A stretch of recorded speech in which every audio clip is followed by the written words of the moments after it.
Hey guys, I got another twofer for you from the N10 circuits. We got plyo push-ups listed on the pushing circuit. Make sure we're clear on what we're talking about. The plyo push-up is nothing more. If you've not already looked at, I mean, probably most of you know it, but to make sure we're on the same page. Plyo push-up, start with the right hand on the weight plate. Your elevated surface, this could be a medicine ball, whatever you want to play with. Left hand off the surface, you're going to drop the bottom, and as you push up, explode at the top of that push-up, and just switch the hand orientation.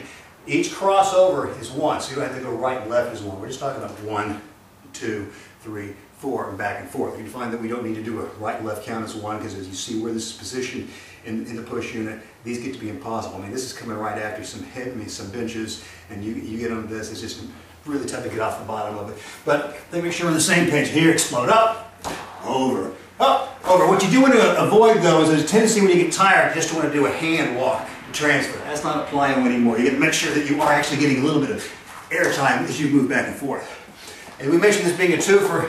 What I'm going to look at is a Roman push-up, but we're doing these in an elevated position. You do Roman push-ups flat off the ground, we find there's really not a lot of stress being put on you. And for a Roman push-up, we know we're talking about palms of the mat, fingers pointing at right angles away from the body, chest all the way down, all the way up. Not that hard of a proposition. When we switch it over to a Roman position from elevated, use any kind of, you can use the stacked plates. Here we got some parallettes. Elevate your feet and spread these out as wide as you can manage. Here you're going to find, since you got your feet elevated, the width is not going to be all that great. Place yourself out where you know that your fingers will be pointed to the outside. Drop yourself where your chest goes in between those parallettes. Bring yourself all the way up. So you see elevated Roman push-ups. That's exactly what we're talking about.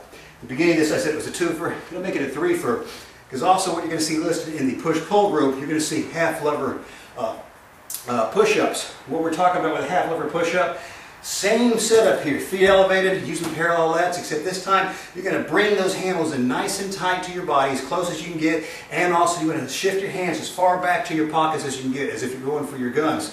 So when we pull this in tight, a half-lever push-up is not just simply doing a push-up with your hands in tight and close. Even my hands are close to my shoulders. Not good. Optimally, we're trying to move them all the way out to pocket position, so when I get to the bottom of this, that's a little bit better. Optimally, I have to pull this thing back even more. Get those hands closer and inside the pockets, and then all the way back up. And again, if you do these fresh, not that big a deal, but if you're coming off a big, hairy set of the strict ring dips and some push-outs right in front of that, these things will eat you up. So the threefer, the first two exercises is from that push unit, and this last one, half-lever pull-ups, is from the push-pull unit. Again, you'll see listed on the N10 site whenever you go to the website.